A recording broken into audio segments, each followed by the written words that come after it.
Hello again, Gills fans. Welcome back to the latest episode of Gills in the Blood TV for what is an extra episode this week. And you're probably wondering, why is he on our screens again? He's already done his match preview video. Well, I'm trialling a new weekly feature, which hopefully, if it takes off, will continue into next season, which is weekend predictions. So I'm going to go through each of the fixtures to be played over the weekend, giving my final score predictions on each of them individually. So let's get cracking straight away. First up is the 1 PM kickoff. It's the early start for Portsmouth against Bristol Rovers. Portsmouth on the back of a 4-game winless streak. Bristol Rovers going down with somewhat of a whimper, sunk to the bottom of the table during the week.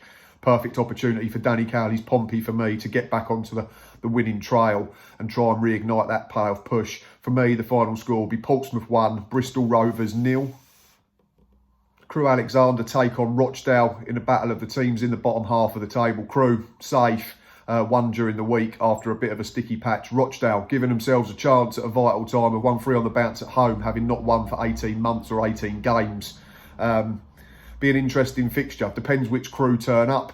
Rochdale will arrive with plenty of momentum from them 3 wins, giving them a chance of escaping the drop. For that reason, I'm going to go for a score draw and a final score of Crewe Alexandra 1, Rochdale 1. My team, Gillingham, take on Northampton, who need the points to stay in the division. If they get beat and other results go against them, then chances are the Cobblers will be down come 5 PM on Saturday. And I think Gills will play their part. I'm going to go for a final score of Gillingham 2, Northampton Town 0. MK Dons midweek victory at Bristol Rovers pretty much sent the West Country outfit down into League 2, and they could put a final nail into the coffin of Swindon this coming weekend.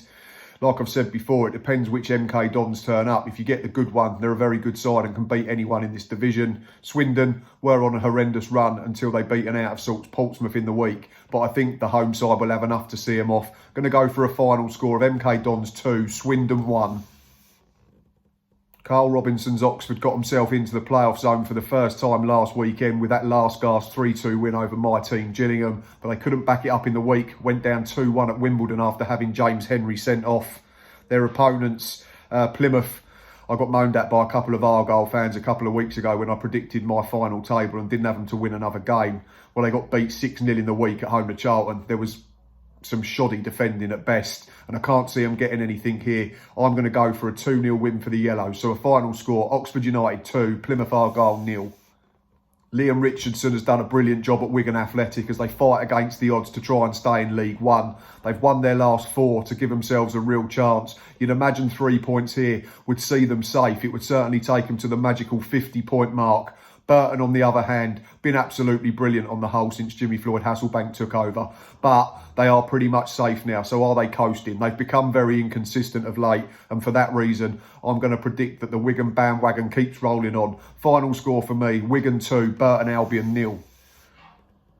Lincoln City have been really impressive in recent weeks. Just a few weeks ago, I predicted them to be the team that would fall out of the playoffs. They had loads of injury problems. They were well out of form. And then they had COVID issues as well. But they've bounced back brilliantly, and I think they're unbeaten in 4 since their enforced break.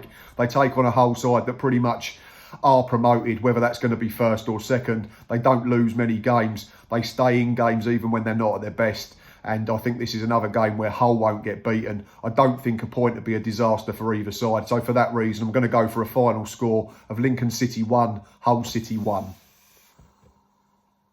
Charlton's confidence will be sky high after their midweek thumping of an out of sorts Plymouth Argyle by 6 goals to 0. But on the other hand, Peterborough will have to react after getting beaten by my team at London Road during the week by a goal to 0. However, Darren Ferguson's men still possess probably the best front three in the entire division, so there's chances are they will be able to bounce back.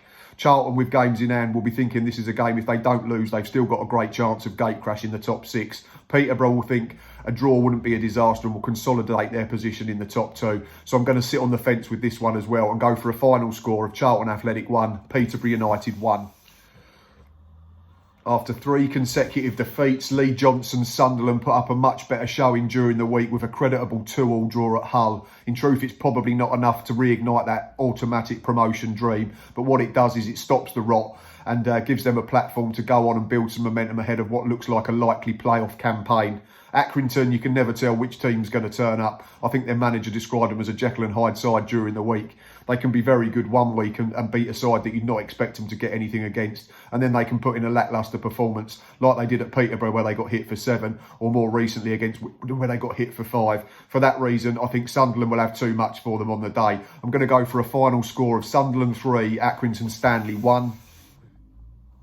Have Ipswich really improved under Paul Cook? Are they much better? Any different to the team they were under Paul Lambert? There's not many signs of it at the moment. They really struggle to create chances. They struggle to hit the target, and they struggle to score goals. I think they've drawn a blank in 7 of their last 9 in League One, and that's always going to cause you a problem. For me, though, Wimbledon are right at the other end of the spectrum in terms of form. Every season, they look like they're dead and buried, and then come the spring, they come alive and get themselves out of trouble. For me, it's got away win written all over it. I'm going to go for a final score of Ipswich Town 0, Wimbledon 2.